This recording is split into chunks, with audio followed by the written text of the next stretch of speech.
going to start with my two 6x9" pieces of fabric, and I want to have them so the right side is facing each other like this. And I'm going to take one of my two pieces of elastic, which are 7 inches long, and I'm going to put the first piece here so that it's setting into the corner at about a 45-degree angle. And then I'm going to close this up like that. And I'm going to hold that little piece of elastic there, and I'm going to start sewing. So I'm going to start sewing on the 9-inch length, and I'm going to start at about 2.5 inches in from the edge, just like that. I'm using about a 1/2 inch seam allowance, and I'm going to start sewing. And that brings me down to the corner where my elastic is now getting sewn in place, and I'm going to turn. I stop to keep the needle in the fabric so that I can easily turn it without pulling the needle out. And then I'm sewing along the short 6-inch side now. And I just stop really close, when I'm getting close to the edge, about 1 inch from the end, and then I'm going to reach inside and get that other end of the same piece of elastic, and I'm going to tuck it into this corner, again at about a 90-degree angle, so that completes that first loop of the mask that I'm making, and that's now sewn in place. Again, I'm going to turn it 90 degrees and start sewing along the other 9-inch edge, keeping my two pieces together nicely.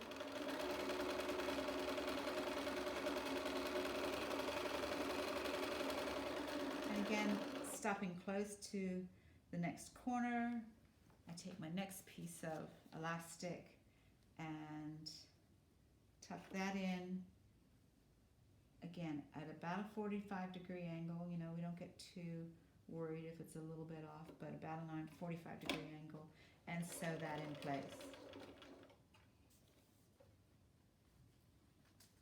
And now on to the second 6-inch side. Got to be careful not to let that piece of elastic catch into the rest of the seam. And again, stopping close to the corner, I pull the second piece of elastic over into the corner so I can sew it in place. Turn one more time down the home stretch and sew another few inches. I want to leave an opening of about 2.5 or 3 inches so that I can turn it right side out easily.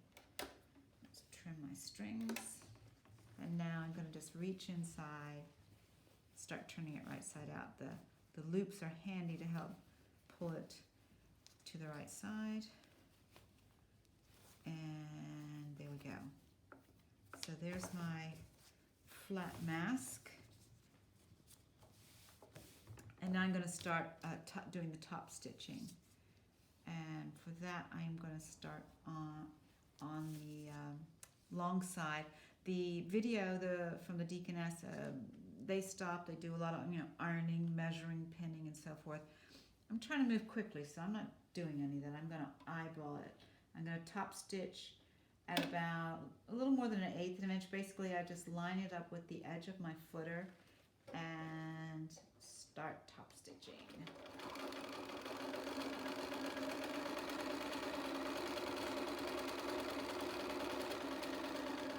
So that's along the long side. I'm going to do my first turn, and then I'm going to start making the tucks to give the mask some dimension. So at about, I don't know, a little more than maybe about 1 inch from the top, I fold in my first tuck. The tucks are about 3/8 of an inch deep, and I start sewing. I get close to the end of that first one, and I just fold in another one. Again, 1/4 of an inch to 3/8 of an inch, something like that. Get close to the end of that second one, and I fold in my third one. and then take that down to the corner and turn.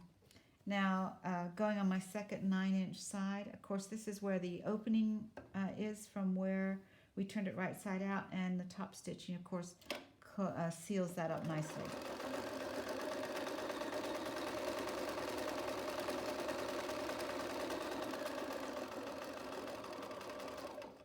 Down to the corner and turn.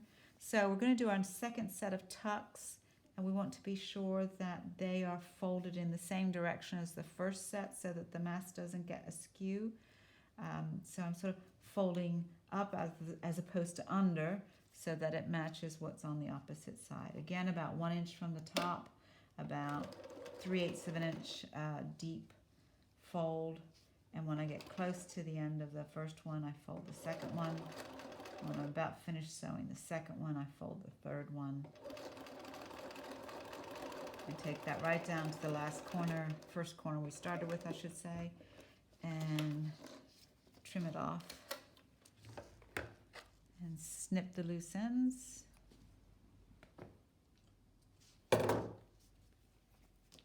And there's our mask. Okay.